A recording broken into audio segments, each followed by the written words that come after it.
영국에서 가론 유다라는 제목의 연극이 공연된 적이 있습니다. 그 내용은 다른 유다의 배역이 될 그런 배우를 가론 유다의 배우를 찾는 내용입니다. 도대체 누가 가론 유다에 딱 적합한 배우가 될까? 근데 그 연극의 마지막 부분이 아주 인상적입니다. 출연했던 모든 배우들이 다 나와서 관객을 향해 한 소리로 외칩니다. 뭐라면요, 당신도 가룟 유다가 될 수 있습니다. 이 말을 하는 거예요. 그리고 막을 내려요. 좀 관객들에게는 충격적이죠. 황당하기도 하고. 근데 이 연극이 주는 메시지가 굉장히 의미가 있습니다.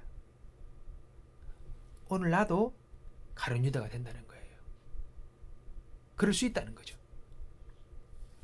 요한복음 13장에 보면 마지막 성만찬을 하면서 가룟 유다와 주님과의 만남이 기록되어 있습니다. 그 13장 2절에 보면 가룟 유다의 마음에 마귀가 예수를 팔려는 생각을 넣어줘요. 생각.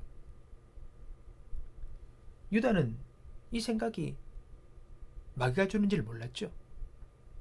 그 생각을 품은 것입니다. 생각이니까 누가 알겠습니까? 그냥 그렇게 생각을 한 거죠. 근데 나중에 13장의 중간쯤 넘어가 보면 결국은 가룟 유다의 마음속에 이제는 사단이 들어갑니다. 그리고는 예수님을 파는 행동을 해버립니다. 그렇게 예수님을 은삼십에 팔고 나니 나중에 정신이 돌아온 가룟 유다는 놀랍니다. 내가 어째 이런 일을 했을까? 그리고는요, 스스로 목매어 죽는 비극적인 일들이 일어나게 되는 것이죠. 오늘 여러분, 이 가룟 유다의 비극적인 결과는 다른 것이 아닙니다. 먼저 그의 생각에 문제가 생긴 것입니다. 오늘도 똑같이 우리의 삶 속에 마귀는 우리의 생각을 빼앗습니다. 우리의 생각 속에 침투합니다. 그래서 오늘 우리의 마음은 영적 전쟁터입니다.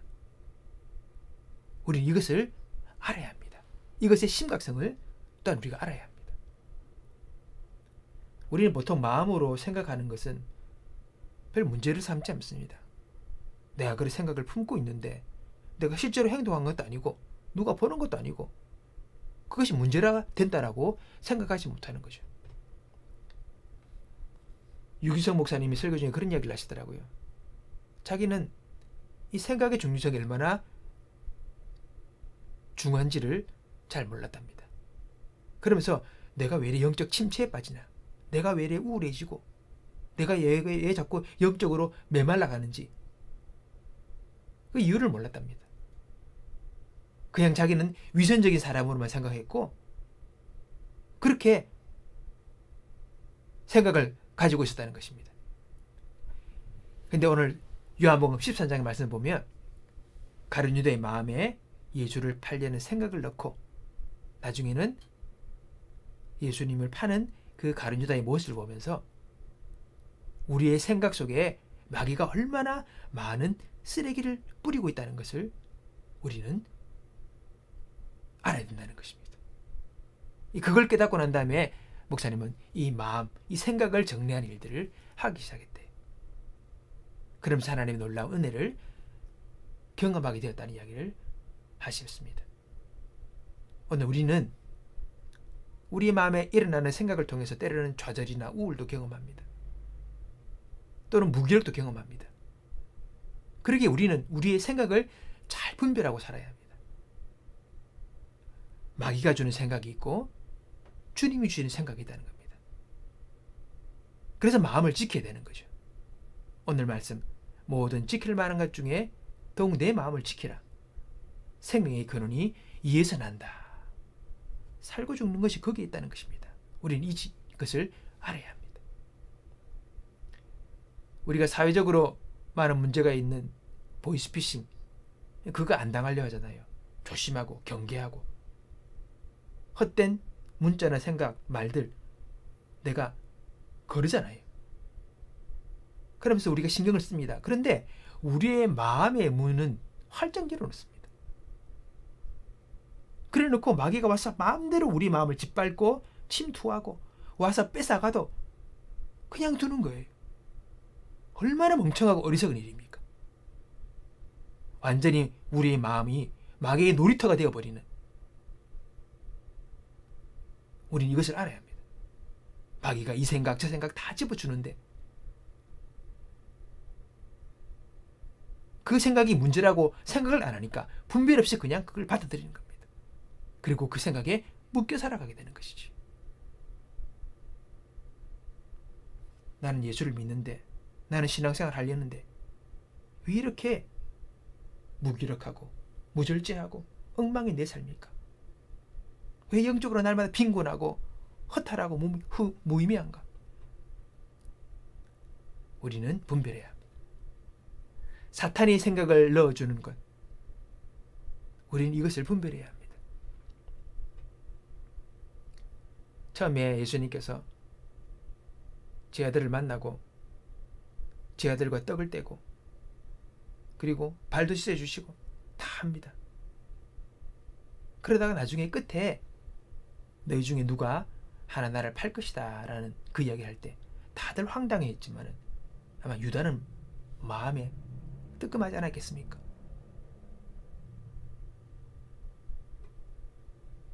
그때 예수님께서 내가 떡을 찍어주는 자 그다 이러면서 가룟 유다에게 줘요. 그때 가룟 유다가 그때 주여 제가 잘못했습니다 라고 했으면 하나님 끝까지 안 갔겠죠. 근데 그렇게 해야 되는데 그 떡을 받아 먹고요, 그 다음에 사단이 가룟 유다의 마음에 들어갑니다. 조각을 받은 후 곧 사단이 그 속에 들어간지라. 그때 예수님께서 네가 하고자 하는 일을 해라 그렇게 말씀하십니다. 깨우쳐 돌이켜야 될 때 그 시간을 넘겨버리면 걷잡을 수 없는 일들이 일어나게 되는 겁니다.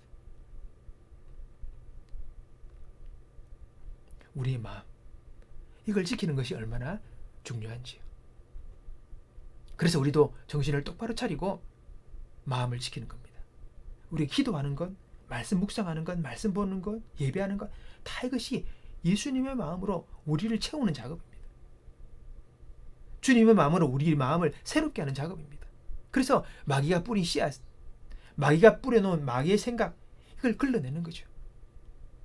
그러낼수록 우리는 더욱더 힘을 얻고 생명을 얻고 회복되어지고 강건해지게 되는 것입니다.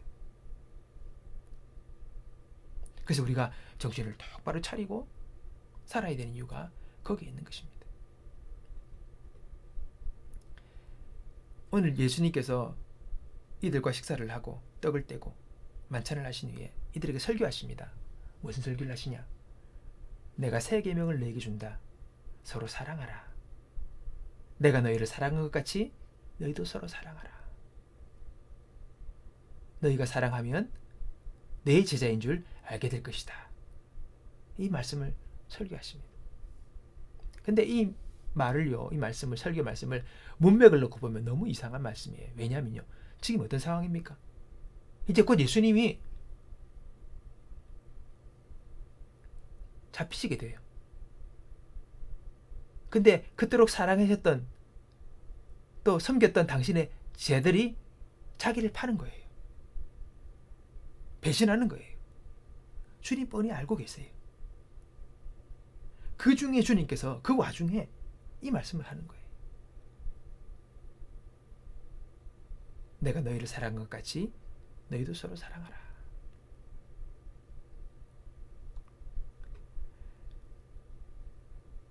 사람들이요, 어디서 달라지느냐? 환경과 여건이 아니에요. 마음이 달라지는 거예요. 그 영이 달라지는 거예요. 그 마음속에 어떤 영을 품고 있는가, 어떤 마음을 품고 있느냐에 따라서 사는 게 달라집니다. 똑같이 어렵고 열악한 상황에서도 잘 살아가고 있는 사람이 있는 반면 어떤 사람은 무너지는 거예요. 오늘 그 마음을 어떻게, 누가 어떤 마음을 품고 살아가느냐, 그것이 너무나도 중요한 것입니다.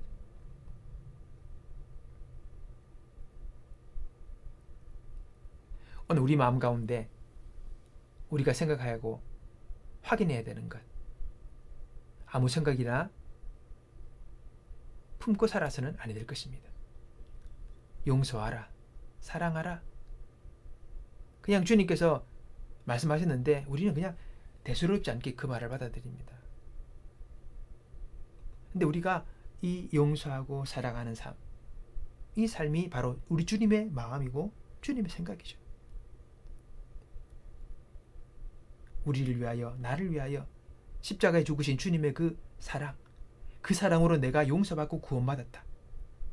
나 같은 죄인도 용서받았다. 그러니 나도 다른 이들을 용서하는 그런 삶이 우리 가운데 있어져야 되는 겁니다. 그러면서 뒤에 너희가 서로 사랑하면 이로써 너희들이 내 제자인 줄 알 것이다. 사랑하는 삶의 그 모습이 바로 예수님의 제자된 자의 모습이라고 말씀하는 것입니다.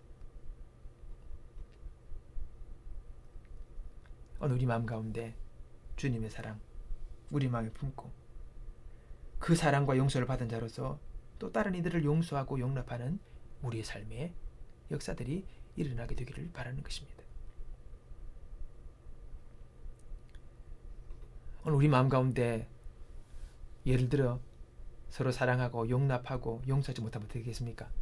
예를 들어 부부싸움 하고 난 다음에 실컷 그 다음 기도하려면 기도가 되겠습니까? 또 같이 직장 생활하는 사람 중에서 실컷 싸우다가 나중에 이 사람한테 예수 믿으세요라고 하면 말이 나오겠습니까? 이런 일들이죠. 관계가 깨어지고 무너지면 거기서 모든 것이 단절되는 것입니다. 그래서 주님 우리에게 사랑할 수 있는, 용서할 수 있는 그런 삶을 살라고 말씀을 하시는 것이지. 우리가 형제를 사랑함으로 사망에서 옮겨 생명으로 들어간 줄을 알거니와 사랑치 아니하는 자는 사망에 거하는데 그 형제를 미워하는 자다.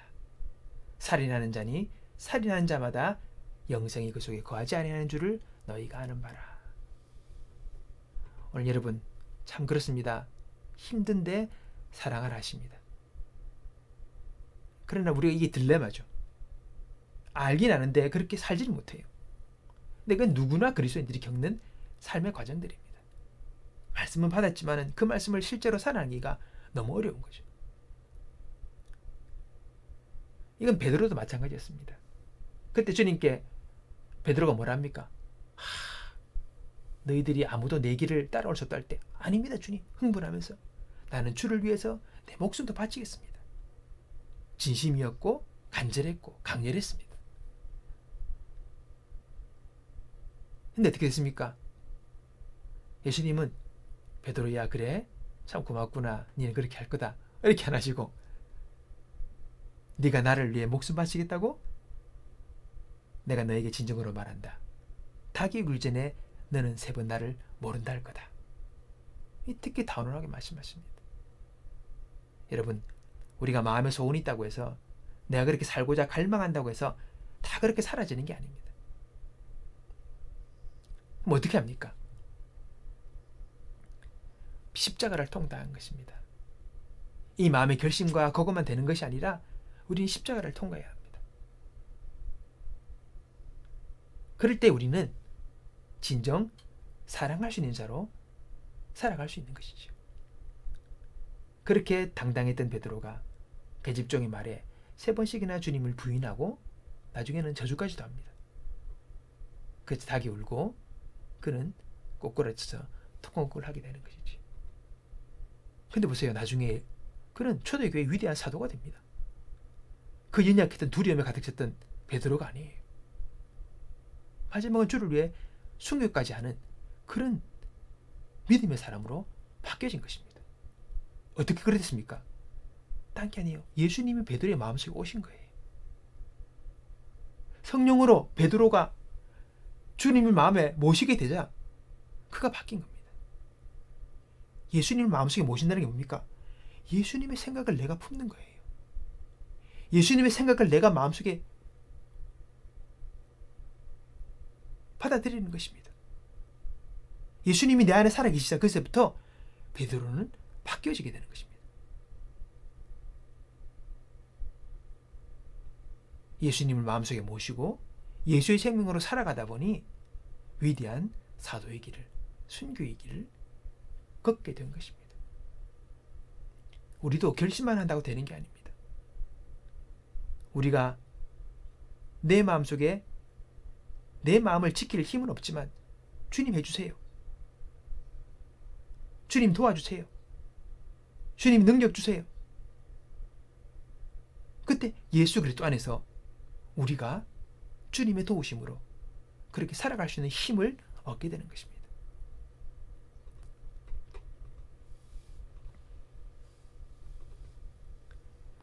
오늘 우리들의 마음 가운데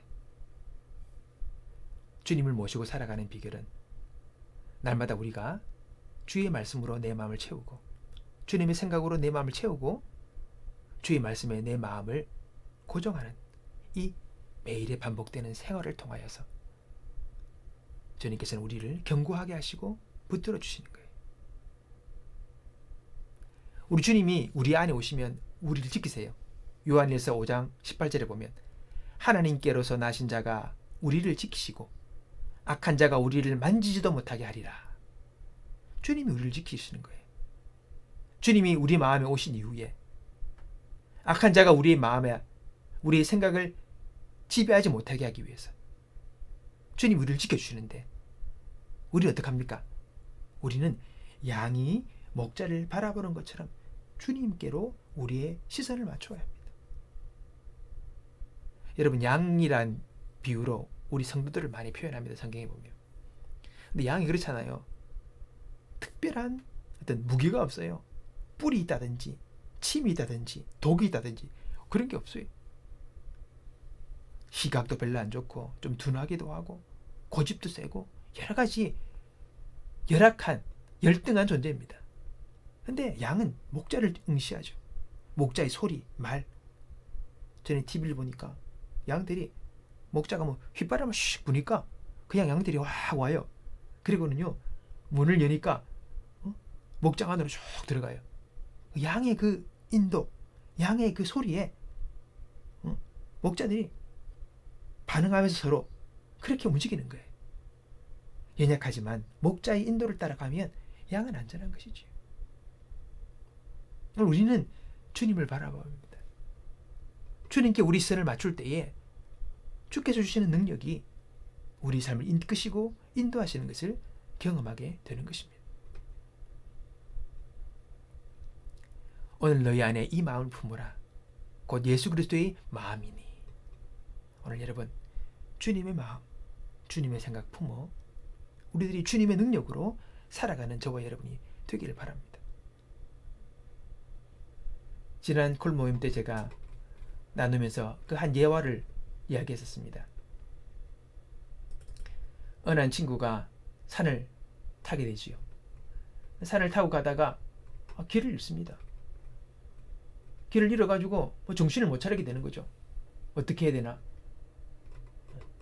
그래서 막 아래로 막 그냥 내딛습니다. 달리는 겁니다. 살기 위해서.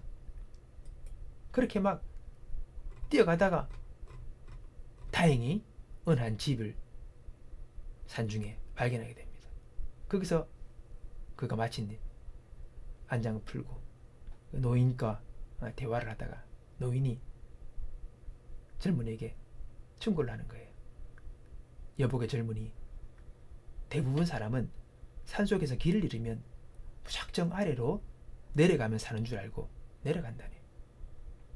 그러나 그것이 사는 길이 아니고 죽는 길이야. 앞으로 반드시 명심하기 바라네. 산속에서 길을 잃게 되면 위를 바라보고 위를 향해 올라가야 살 수 있다네. 산꼭대기에 올라가서 내가 서 있는 위치가 어디인지 분명히 파악을 하고 길이 어디로 나 있는지 동네가 어디 있는지를 분명히 알고 난 다음에 방향을 잘 정해 가야 살 수가 있다네. 여러분, 우리가 지금 이 산속에서 길을 잃은 건 우리 집 동네 앞에 그런 산을 이야기하는 게 아닙니다. 미국의 랜드는요 정말 산이 커요. 어디가 어딘지 모르는 큰 산입니다. 골짜기도 깊고 방향을 분실한대요. 모른대요. 빠지면 어디가 어딘지를 알 수가 없대요. 그런 산입니다. 그럴 때는 무조건 내려간다고 사는 게 아니래요. 영 엉뚱한 곳으로 가서 낭떠지로 골짜기로 생명의 위협을 느끼는 그런 산들이랍니다. 그럴 때는 무조건 산 위로 올라가야 된대. 그 정상에서 산을 바라봐야 된다는 거죠. 우리 삶 가운데 혼돈이 있고 어디가 길인지 모를 때 우린 두려움을 느낍니다. 어떡합니까? 무작정 뛴다고 되는 게 아니죠. 불안과 공포와 두려움에 쌓여가지고 무조건 막 허우적거린다고 되는 게 아니죠.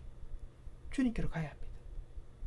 주님께로 가서 주님의 시각으로 세상을 바라보고 내 인생을 바라보고 어디가 길인지 어느 방향인지를 우리가 체크해서 주의 도우심 속에서 바른 길을 정하고 나아가야지 우리가 살 수가 있는 것이지.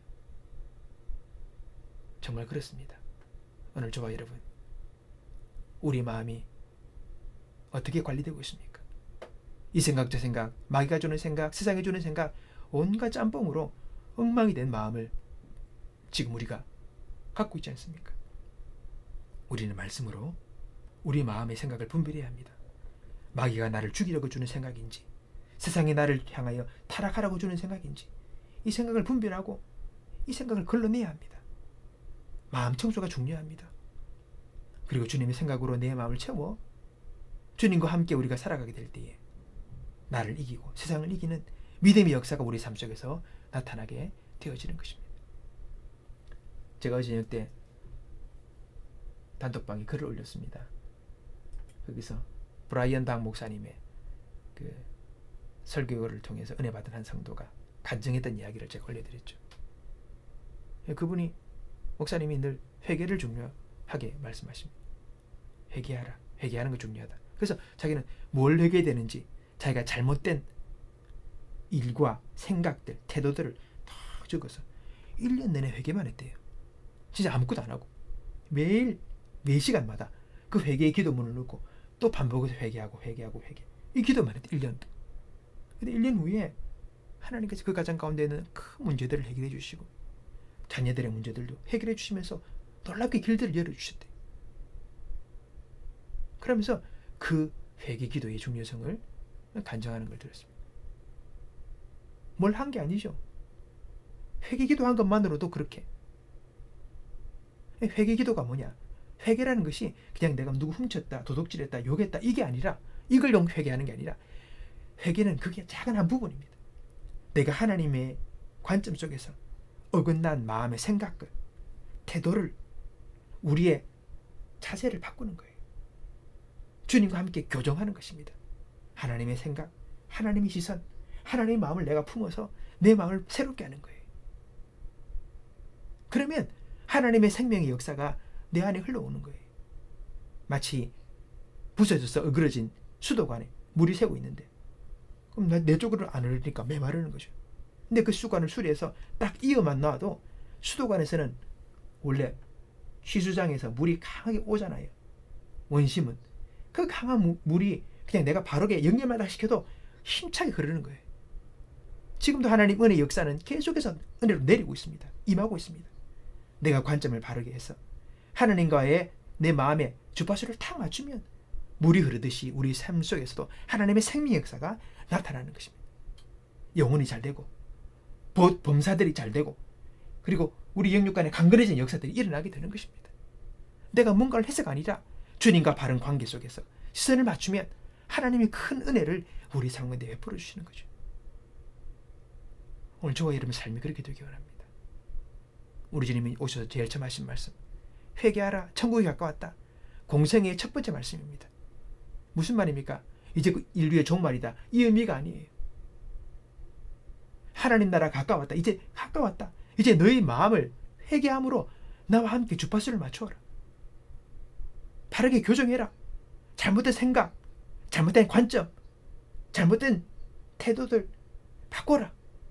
그럴 때에 우리가 하나님 나라를 내 마음속에 수용할 수가 있는 겁니다. 그럴 때 하나님의 나라가 내 마음에 임하는 거죠. 그러면 하나님의 나라가 내 마음속에 역사하고 하나님 나라의 은혜와 역사가 내 삶 속에서 일어나게 되는 겁니다.